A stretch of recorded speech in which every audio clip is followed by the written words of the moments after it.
idea. And the whole objective of the debate is to ensure that our ideas, that we persuade the judge or the audience, depending on how the setup is. There can be a judge, there can be an audience polling, there can be no winner, but however, we have an audience who is observing or listening to the debate that is going on. So, depending on the situation, persuade the judge or the audience that the side on which I am speaking, the motion that I am carrying, is having better arguments, better evidence, and we as a team are telling the correct facts over the opponent. So that is the whole idea of a debate. Now, in a debate, we generally get a topic, and that topic is known as the motion. Now, there are different kinds of debates that happen. There can be a presidential debate, there can be turncoat debates, there can be other forms of debate as well, which are, I don't see them happening a lot in Toastmasters, but in clubs, but there are different forms of debates. I think the most popular one that happens even like outside Toastmasters as well is the presidential debate form, where there are two teams, say four people in each of the teams, one speaking for the motion, one speaking against the motion. The debate statement is known as the motion. And the purpose of the debate motion is to generate a focus and structured debate so that we understand. Someone was just talking about table topics when Toastmaster Hamza asked the question about debating and stuff. Like in table topics, you are given a topic by the table topic master. Most of you will know that in a debate as well, we are given a statement, and that statement is the motion.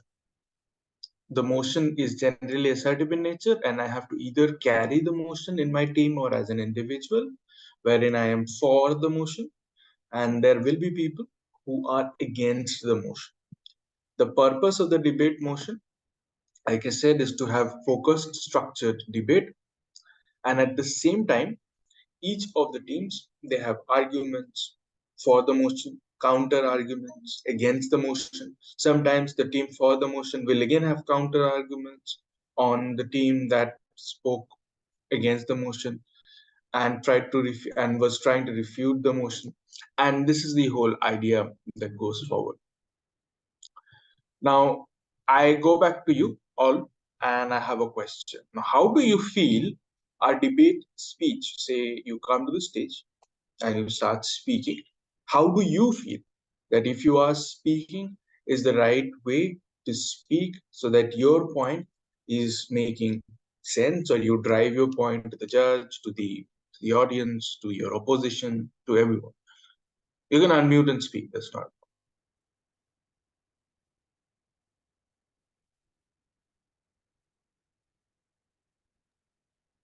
Have solid points, maybe to have solid points and narrate them in such a manner, in such a pace that I'm emphasizing on the what main point is and explaining that with some solid evidence to concrete that similar point. Ask solid points, so supporting evidence, and concluding with. I missed the last part. Concluding with. And no, just emphasizing on the same point, like Emphasizing on the same point and making sure that I drive home the message. Thank you so much, Mr. Raghav. Anyone else? How do you think a structure we can carry forward? I think there are no wrong answers. It's your structure. You can say what you want.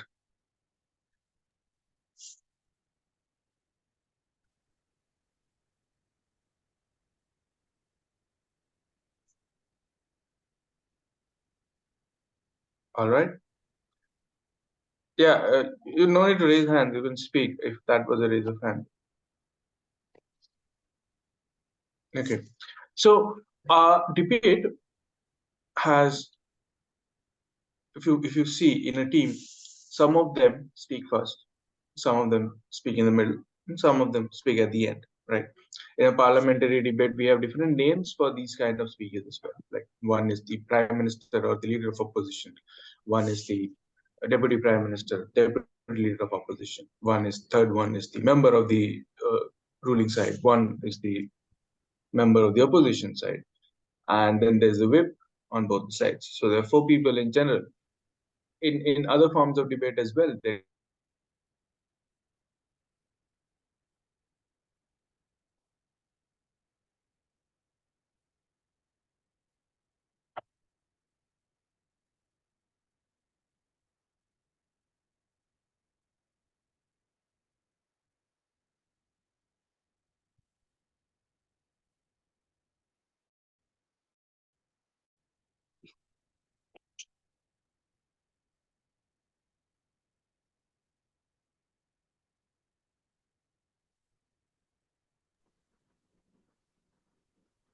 There is some network glitch, I guess, isn't it? Okay. Yeah, I think he's facing some network issue. Yeah. Am I audible once again? Yes, sir. Yes, sir. Yeah, then Audible. I'll reshare my screen. Yeah. So as I was saying, so there are four on the both sides. For a parliamentary debate, they have specific names of these people, of these roles, and in otherwise as well. Like there are people who will start speaking with the context, set the context. Then there are people who will take it forward, and then there are people who will conclude. But within each of these people, like when every one of us come to the stage and we start speaking, how can we make our speech effective so that it helps the team take it forward?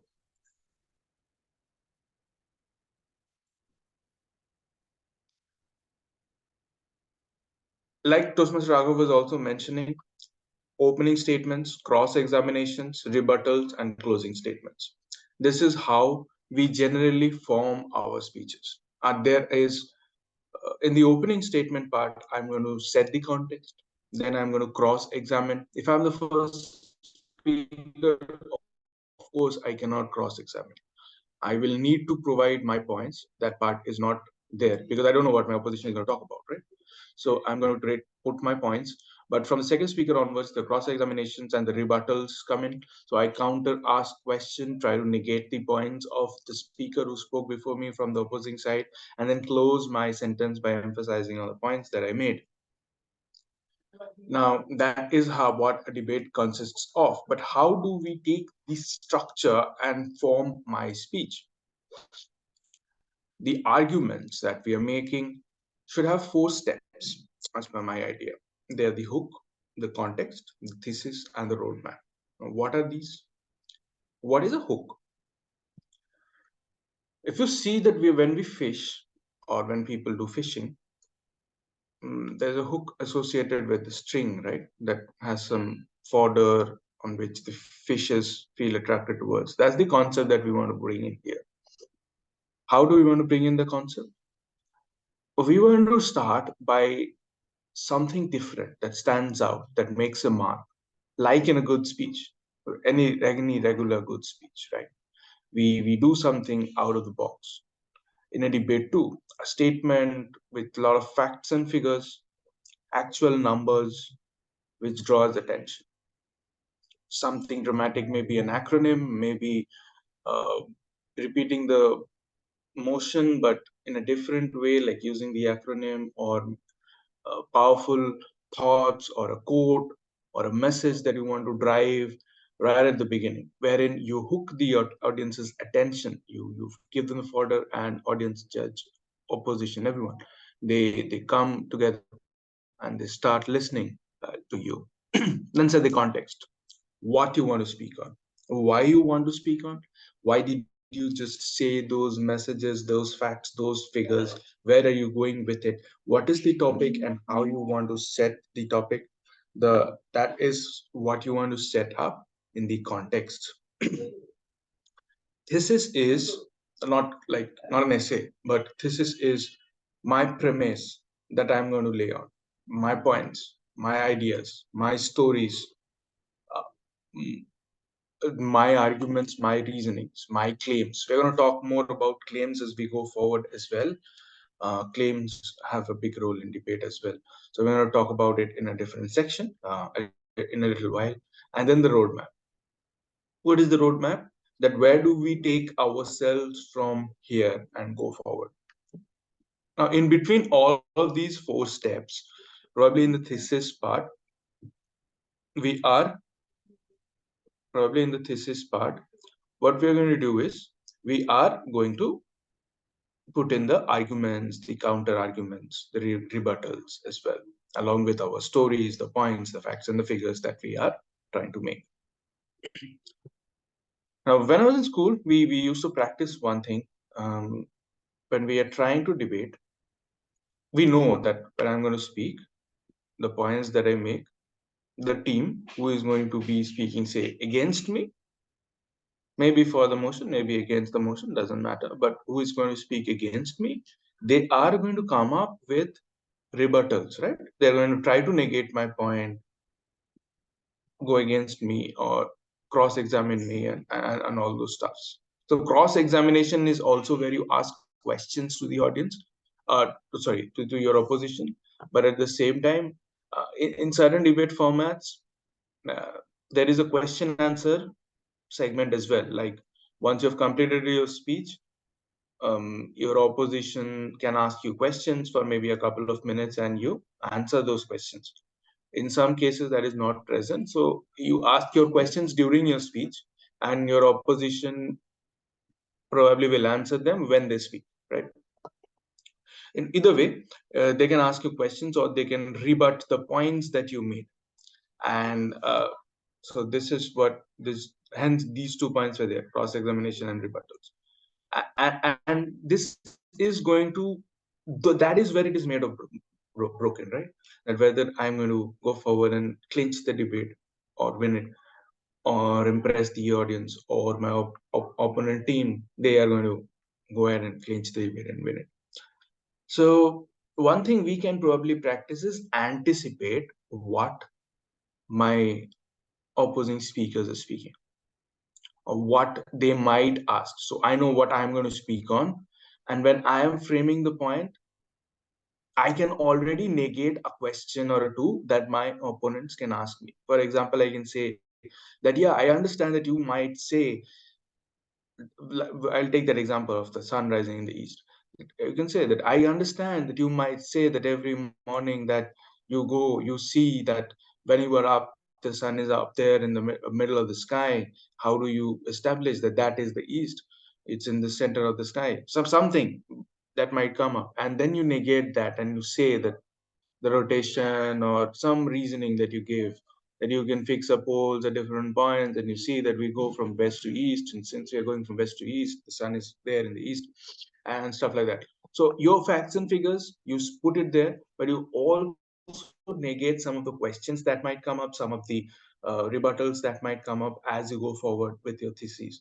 What it does is it weakens your opponents or opposition's points, and then use a little part of your thing, of your time, to rebut what exactly the opposition said in a funny and a witty way.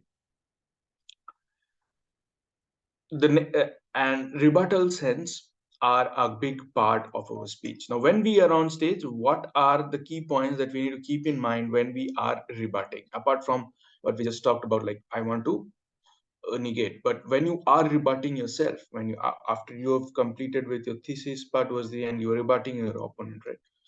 Be confident. Be sure of what you're saying. Be confident, look confident, because otherwise, it's with public speaking, it doesn't matter if it's debate, it's with anything else. Even if you are trying to go out there and speak, if you are confident about what you are trying to say, people will probably buy into your thought more than if you are unsure or reluctant or not so very happy with what you are going to say. Be persuasive, emphasize on your point, talk them boldly, use pauses. Like when I'm saying this sentence, it's something of being persuasive without being aggressive a lot. Maintain eye contact with your opponents. If you are in a physical room, it's easier probably, or maybe difficult if you are starting off. But look towards the opponent. If you cannot look them in the eye, if you're starting new, look just above them. Like look over here. If you look just above, on the forehead or above, you don't look at my eye and get distracted, but as an audience member, I don't understand if you're looking at my eye or just over me, right? So it seems that you are looking at me or connecting with me. It goes with the judges, goes with the audience, goes with your opposition, goes with everyone. So maintain eye contact, but as you go forward, maintain eye contact. That will help you give a context as well of whether you are able to persuade, sway the audience, and at the same time, when you look into someone's eyes and you're speaking, that helps more create more connect. In a virtual room, it's a little more trickier because you have to look into this camera right here, this one, and once you speak into that, you're speaking towards the people, but then you are actually missing out on how they are reacting or not. So that comes with a little bit of practice, and we probably all need that. The first one also comes with a little bit of practice, and we probably also need that. So both of them, maintain eye contact is a key. Don't be too emotional, don't be too aggressive. Now debaters tend to get very emotional, very animated, something like this. I'm going to break everything apart, this is my stage, I'm going to speak, these are my points, I make sense. It's fine, but take a deep breath, calm down, go to the microphone or go to your dais, go to your podium, make your points persuasively, but don't be over aggressive, don't be too emotional. Like your emotion, your aggression should be contained. People can understand that yes, this guy is passionate, yes, this guy is feeling, yes, this guy is doing, but not like this, but like this.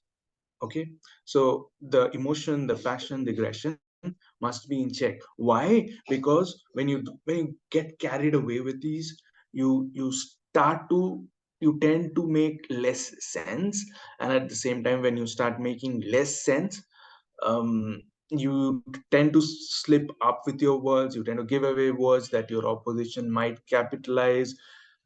You might even scare a little bit of some of the people, and hence they may not like what you are saying.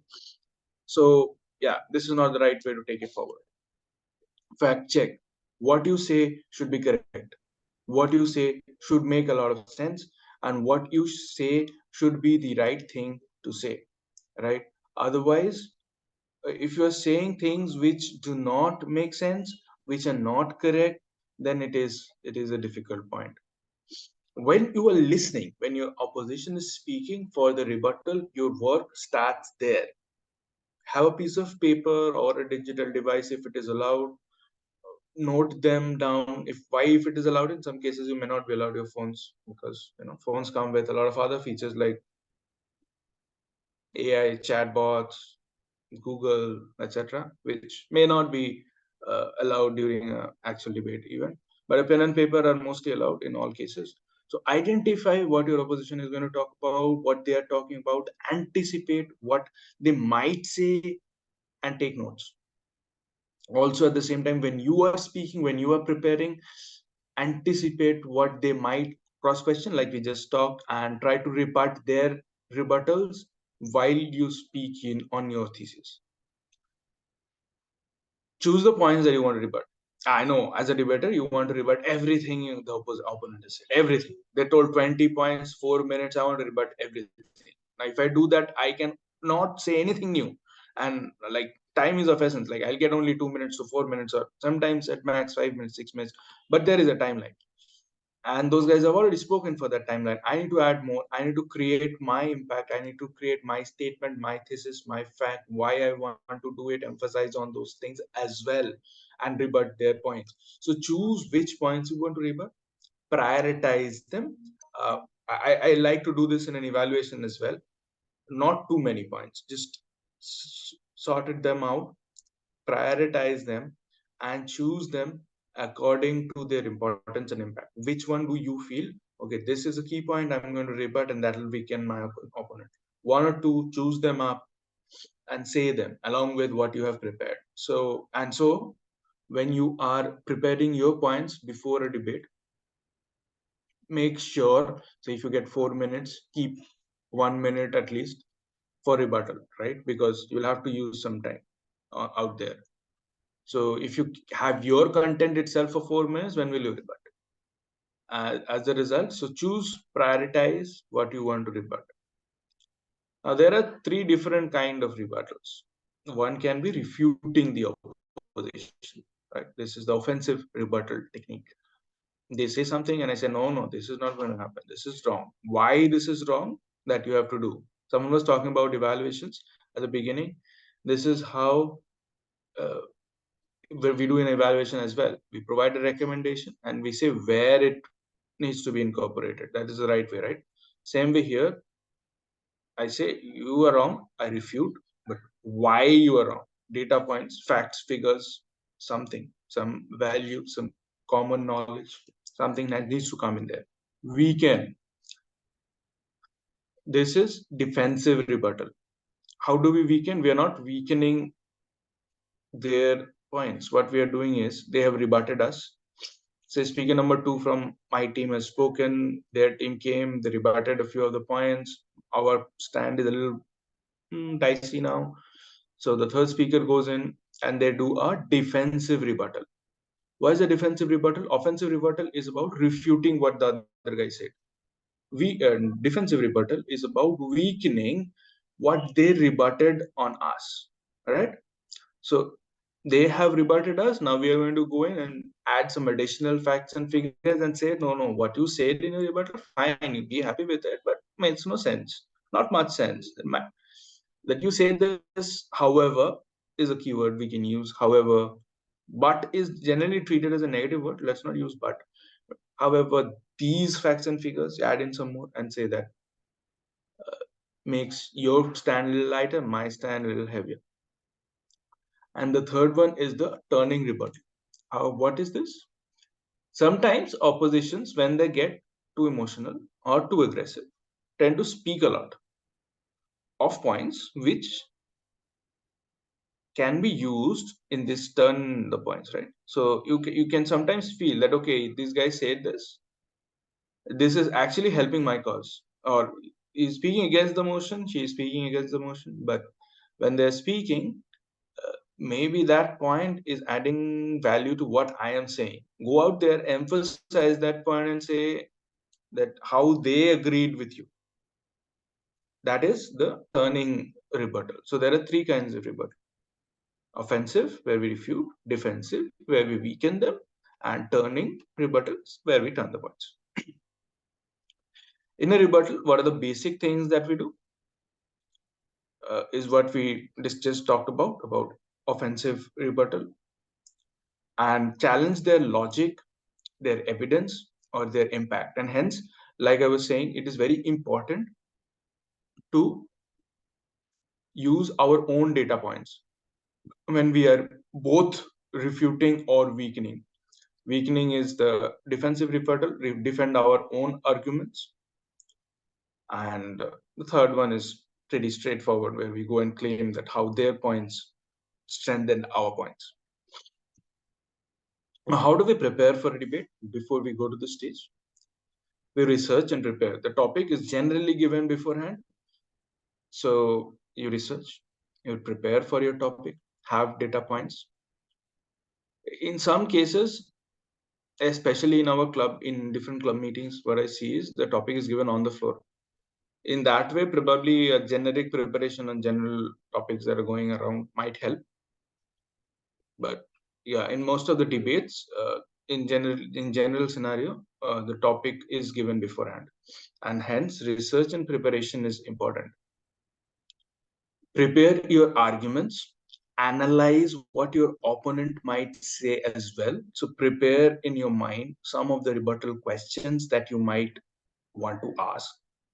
Also analyze your arguments and your preparations to prepare what are some of the rebuttals your opponent might make, and add pointers to nullify those arguments in your thesis when you are speaking.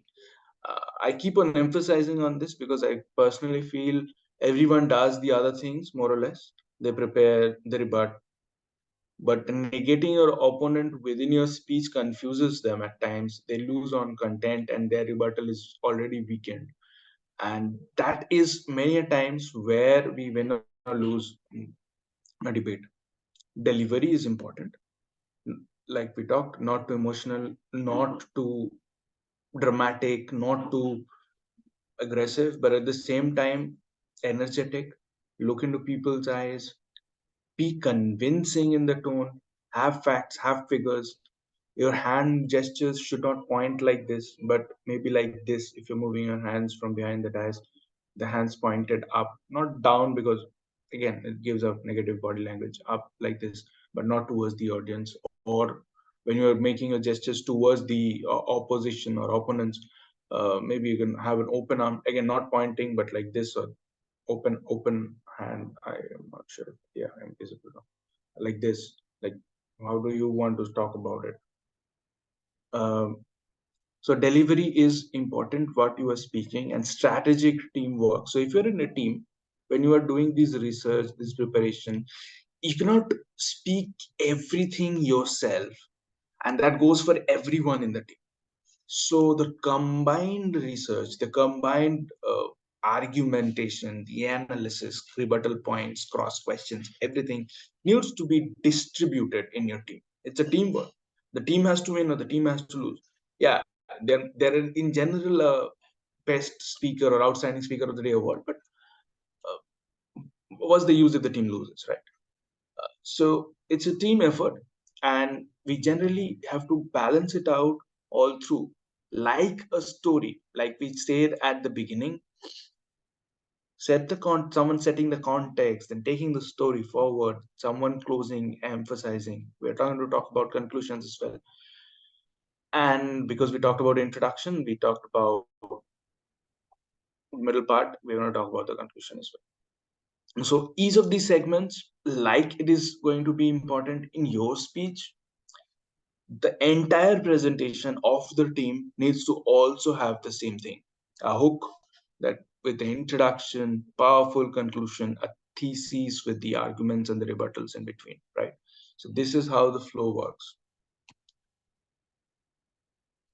And claims, we talked about claims at the beginning, like when we are doing our presenting our thesis, when we are putting in the data points, when we are going to rebut the opposition or defensive rebuttal, the one that we talked about here, weakening the points of this, in offensive and defensive both, we need claims. What is a claim? A claim is like a claim that I make, not a claim of a policy we make to an insurer, but it's a point or an idea that I want to persuade or prove. When we were discussing like what is your take on the debate, Raghav at the beginning used this word, right? Remember, persuade, like wants to persuade the audience. That is important because it is the main point or the idea that the speaker or writer wants to prove or persuade. That is a claim. In this case, you're going to write probably beforehand and speak on the stage. Now there are three different type of claims. Can be a claim of fact, claim of value, or a claim of policy.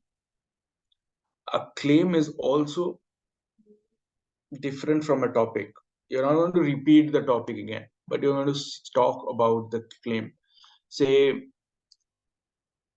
if the topic says computers are or AI is making people lose jobs, you would not repeat that as a claim. But a claim of fact can be computers make work life easier, right? Make working easier. That is a fact, and that is a claim of fact. What is a claim of value? Wherein we talk about something of general value, something which makes sense, something which is good or bad, comparison like that, a value addition like that. Appearance a real hero. Now that is a claim that I'm making, and that is a claim of value. Why value? Because the hero part of it is a value that I'm giving to the subject who are the parents. So fact and claim of value, and then the third can be a claim of policy. The claim of policy, like waking up early should be banned, and that is a policy. This rule that is coming in. We're making a rule, we're making a statement, and hence this is a policy. And a claim of fact, a claim of value, or a claim of policy, what they do, they in a specific manner express our on the speaker's position on the issue that we are taking. A claim needs to be clear of what I'm going to talk on. Computers make work easy. This statement is clear in itself, right? You don't need explanation from my side of what is going to be happening. Of course, I'm going to, as a debater, provide supporting data points, my opinion, my values, my points, my thoughts. But this claim in itself is understandable. Okay, what I am trying to say. It should be concise, short, so that people remember when you emphasize. If it's too long, going on for 2 minutes, what do you want the audience to remember, right? It's debatable. You can say this, the other guy might say, no, this is not true. What computer? Computers are like only able to type more. I can write so easily, page after page. You have here you have to learn typing. The alphabets are scrambled on a QWERTY keypad. They can come up with their own ways. So it is debatable and relevant to the audience. It's simple things. Computer, more or less, people know nowadays. Work, the idea is more or less clear to people. Parents should be clear with more or less all the people. Hero or not, that can also we can relate, right? Waking up, everyone wakes up in the morning. Early or not, now that's a different question. But waking up, band should be supported. So keywords here, very simple, easy to understand, just like a good communicator, you're going to come in with simple facts, simple words, simple statements in your claims. And that clear, concise, and debatable claims which are relevant to the audience is your key to persuade the speaker, persuade your speaking points into the audience's mind. So these are the claims, are the points which the audience hang on to, which they remember, which they take forward, and hence claims are very important. These go hand in hand with the topic, but they are different from the topic. The final part is the closing arguments. Now, how do we close our argument? We summarize what we say. Now, what is a summary? In a summary, we do not talk about new things. We talk about the main things that we talked about already. So summarizing the main points. In the closing argument, if you are the last speaker, rebut the opponent's argument as well. Not all the points that have been rebutted or discussed, but the general thought of it. Like if the motion is the sun rises in the east and you are speaking against it, what is your one final closing rebuttal to that topic? That can come in the rebutting of opponent's arguments, and then persuade, emphasize using claims, using facts, using figures. Right at the end, one simple statement, a thought that you leave with the audience, a claim that you leave with the audience, a call to action, wherein you, like we do in our speeches, something which you urge the audience to work on, to think on, to act on, and end with that, so that they are motivated, they are inspired to accept your position.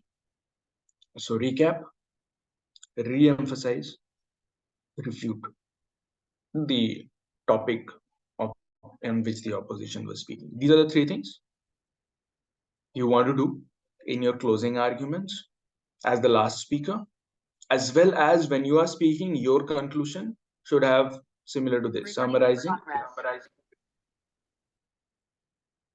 recapping what you wanted to talk about, re-emphasizing, and refuting. Thank you all for listening. If you have any questions, now the stage is over to you. You may ask away your questions and I will try to answer those questions. Yes, Toastmaster. Thank you so much, Toastmaster Kaushik. I had a few questions. Yes, please. Firstly, can you please re-emphasize on the point, like you said, rebuttal? There are three kinds of rebuttal. Right. Third point is turning the point. Right. First was offensive, second was defensive, and third was turning the point. So can you please re-emphasize Right. on what is turning the point actually? Okay. So, for example, say speakers at times try to we come up with data points, and sometimes unintentionally or uh, with the flow of what we are speaking, we tend to make comments, or we we tend to speak on things which can be used by the opponents to our benefit.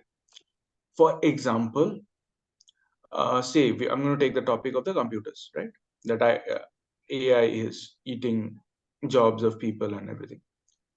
Now, at the same time, if, say, for example, if the speaker comes and says, I ask a question in between, and I ask a question and the answer comes in so easily, and that is why it is eating into people's jobs, because it takes a lot less time. Now you can turn it around and say that, say, a worker who needed more time to do the work now can simply ask a question and they get an answer to how to do that thing. Now that is saving time for the human worker so that they can do different things. And if they equip this AI tool as an arsenal to their weaponry, or their working style or their skill set, they can improve their productivity. So what my opponent is saying is some way agreeing with what I am also saying, that if you are smart enough, if you can utilize your points, or if you can utilize the technology that is there, instead of just relying on it making it work for you, AI is not there to take away your job, but at the same time AI is there to empower you to be better at your job. So something like this, there can be different points that the opposition comes with, which can be tweaked and used in a context which is suitable for us. So this is like I'm rebutting them. I'm not bringing in something new. I'm just quoting their point and trying to say that you agreed with me. Thank you so much. One more question. Yeah, And sure. can so what is a good hook point? So you told that you can have a very good hook points like acronyms and stuff. But what can be that one hook point according to you that can actually create an impact and create a difference in my speech and in some other speech? What is that one hook point that you love the most? So few things that I have practiced or I've seen in my team also when we used to debate regularly.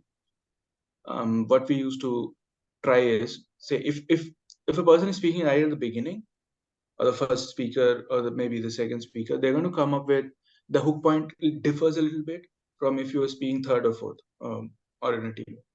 And if it's an individual debate wherein you're speaking just yourself, then it is also different. So I'm going to talk about it, three of them. So it might be a little longish answer. So the first point is the first two speakers out of the four, right? So for them, the ideal thing might be a thought, a message, a fact or a figure that comes in, which is encapsulating the audience. I remember uh, there was once a debate that we were talking about. We participated. It was one finals. It was in my school days, and the topic was media is unnecessary in today's world. Uh, the topic was many years ago. I don't exactly remember, 14 years back. Media is unnecessary in today's world was the topic. There was a team for the motion, there was a team against the motion. That's fine. So for that topic, maybe the first two people, they can come up with, if you're speaking for the motion or against the motion, depending on that, some numbers which are available, that how media has positively impacted people's life. Media can be both social media. In those days, social media was not that strong. I might get disconnected again because my power had gone and has come back. So in between, my network might switch back to its original state. So yeah. So media in those days was not exactly social media, but now it is. 12, 14 years later, now social media is also part of that. So maybe a fact or a figure or a thought or a quote. The quote can be from some very prominent person who is well known, or it can be your idea and thought as well, along with the figure, that these numbers are there, these make me feel, and then you give out a message or a quote, like something we do in a speech, a hook line or a statement. Now, if you are not the first or the second speaker, if the third or the fourth speaker comes and does the same thing, it becomes a little repetitive and may not have that much of an impact. So the third and the fourth speaker, maybe needs to come up with a little more argumentative hook. What do I mean by that? So by the time the speaker comes, a couple of people from the other side has also spoken. So I've heard what they're right. Some facts, some pointers.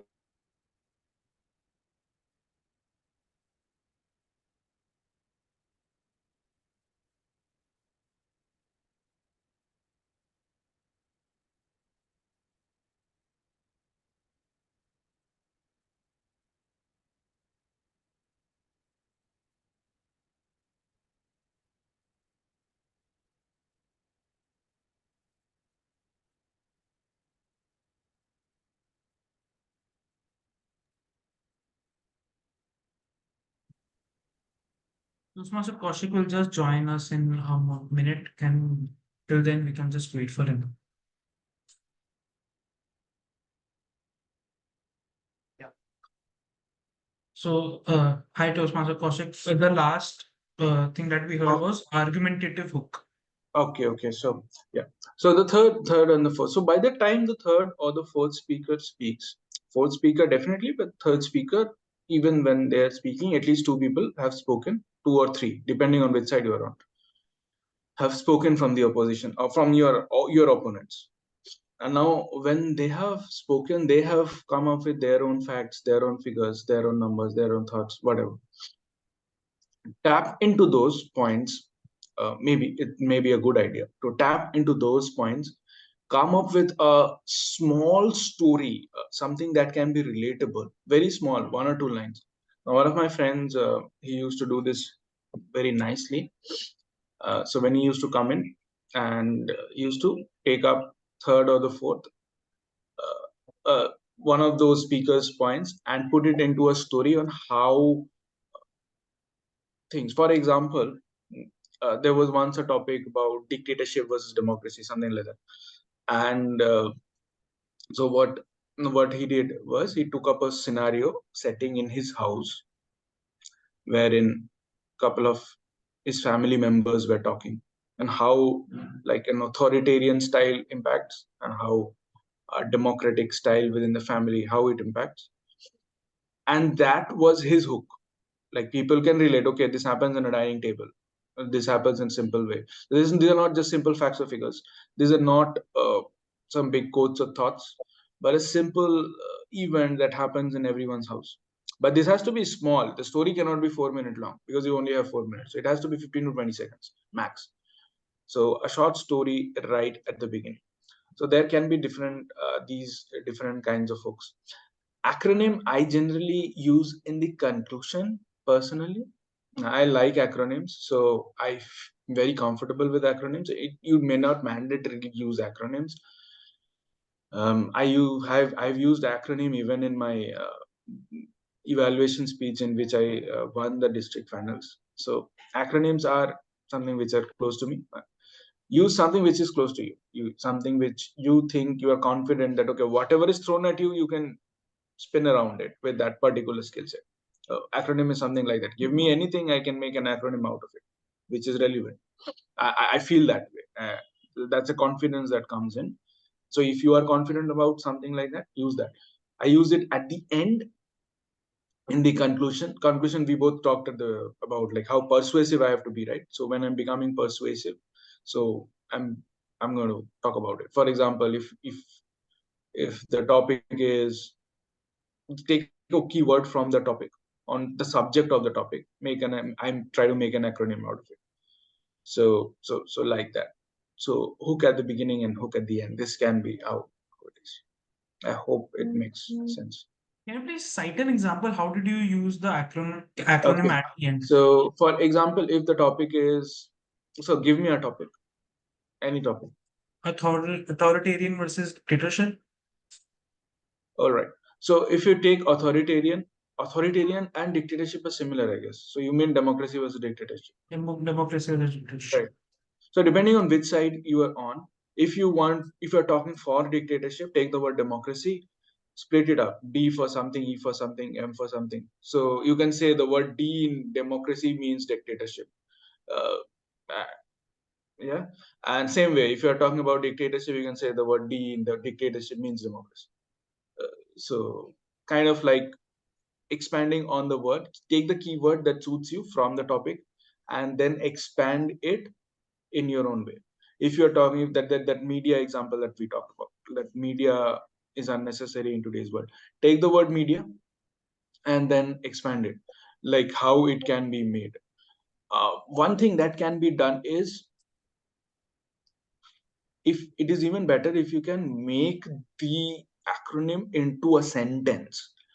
uh, may not be grammatically always correct, like the verbs cannot be used, but at least those words fit into place.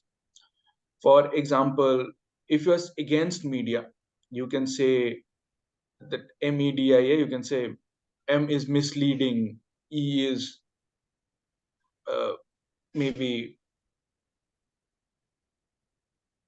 media, misleading, and then extrapolating thoughts and making them very difficult. D is diverting, I is Indian youth, or something like that. So these are not exactly grammatically in sequence, but then in sequence which says that yeah, media is actually not as necessary, not necessary. But again, if you are talking for the motion, you can always say media in a better way, right? M can be a magnificent, or N can be a masterpiece of. E is enlightenment. So magnificent, enlightenment. D is device. Again, I can be Indian youth, which works on Indian youth, and A can be acknowledging everything that goes around, or something like that. Like we can spend more time and think about it, because that's the topic. So expanding these words in a way, and at the same time making sure that maybe they come up as a sentence. Of course, I understand an acronym cannot be an exact sentence, but more or less the idea comes through, like what you are trying to talk about, instead of just disjoint words. Very well And said. this Thank can you. be done. This can be done because we get the topic from beforehand. So this is not something rebutting, right? It doesn't depend on what the opponent says. It's something that I say. so I take it and I can practice on it. Thank you so much. Yes, Tosma Hamza had a question. Yeah. My question is, since many people over here are Toastmasters and they started their speaking journey through giving speeches, and now they're being introduced to debating for the first time. So, what is the difference between normal speeches and speaking? Because we had the turn for debate, and I saw a couple of members of our club. They spoke it in a way that they were giving a speech. So, can you just clarify what is the main differences between the two? A speech is a dialogue, a debate is most often a monologue. Now, people might think that in a speech I'm only speaking. How is it a dialogue? A speech is a dialogue because I bring in characters who are converting in a good speech.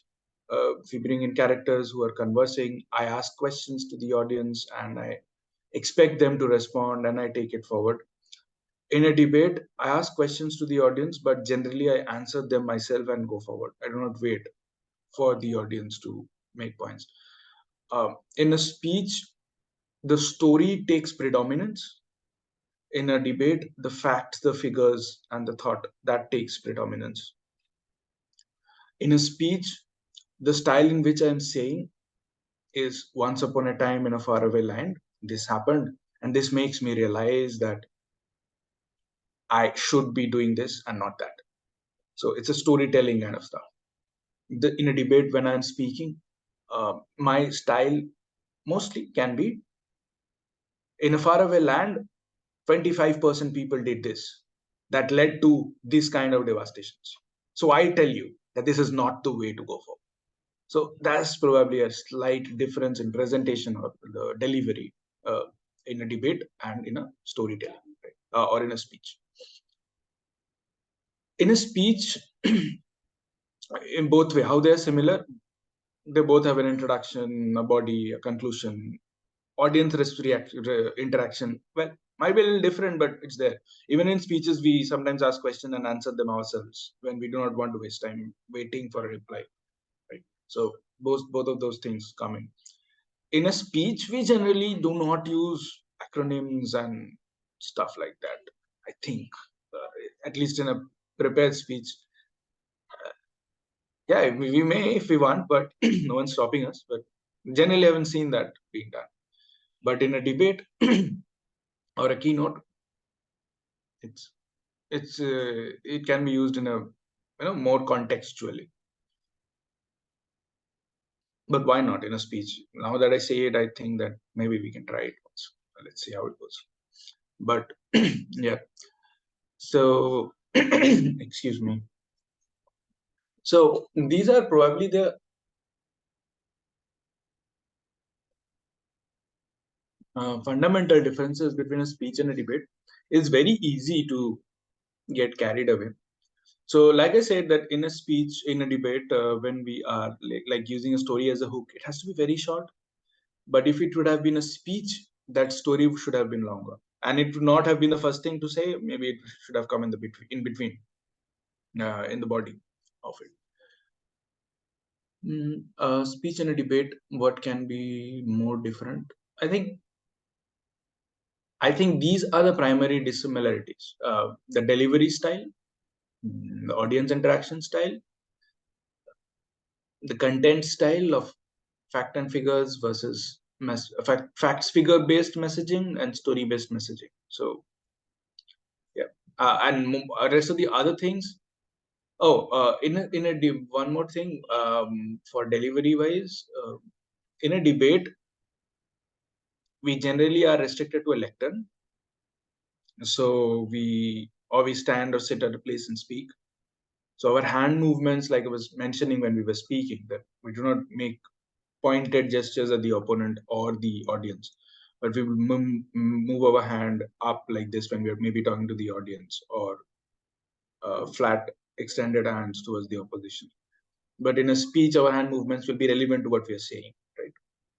Again, the movement on the stage. In a speech, it maybe I need to change places based on my context. But in a debate, if I'm talking about two different places, I generally do not walk around the stage. I stand in a place and I speak, because I'm restricted to a lectern primarily. So yeah, I think these are the primary differences that we can think about from the delivery, from the context, content, and from the audience interaction and messaging part of it. Yeah, one more. Yeah. Is debating just about talking about the positives of a topic or the negatives of a topic? Like, for example, we had the turncoat debate in our club, and a couple of people I saw, they just spoke about the positives of. For example, the topic is social media making us social, making us more social? Now, in that topic, some people were talking the positives about the topic and then the negatives. So, is that just what debating is about? There's a fine line here. The crux of the debating is to make sure that you emphasize on your point and that make it more acceptable. So maybe that is what the contestants or the speakers were trying to achieve on. At the same time, to take your debate to a next level, in addition to that, maybe you can throw in a little bit of story, throw in a little bit of audience interaction, throw in a um, little bit of facts and figures blended story, like we're just talking about, like 25%, that same example, do this, so I feel this should not be done. So yes, the positives and the negatives, but at the same time, a little bit of experience, a little bit of storytelling, little bit of audience interaction can take the entire package into a next level.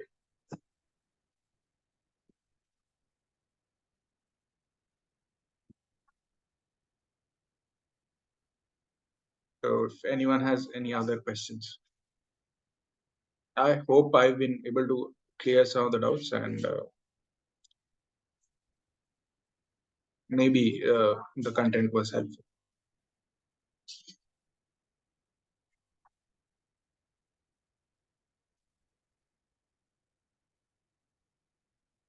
I think if you have any questions at a later point of time, you can always ask Raghav, Hamza, and they can pass on to me, and I'll try to answer them.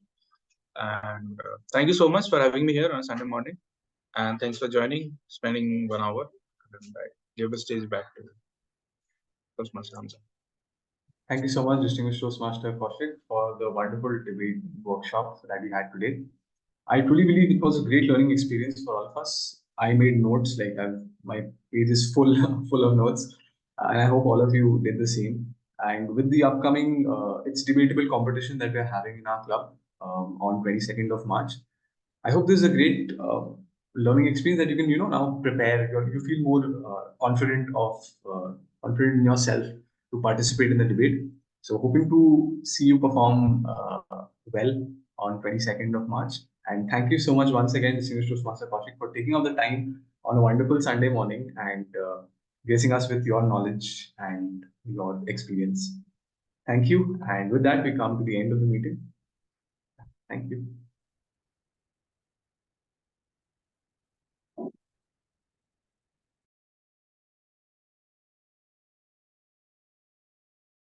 Thank you, everyone.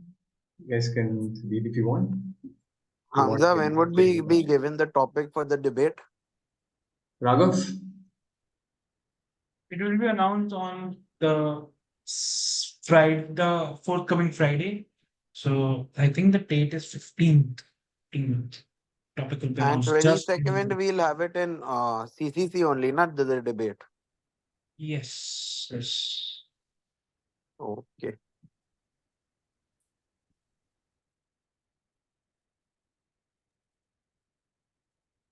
Okay, chalo. See you guys. Bye. Bye. Bye. Bye.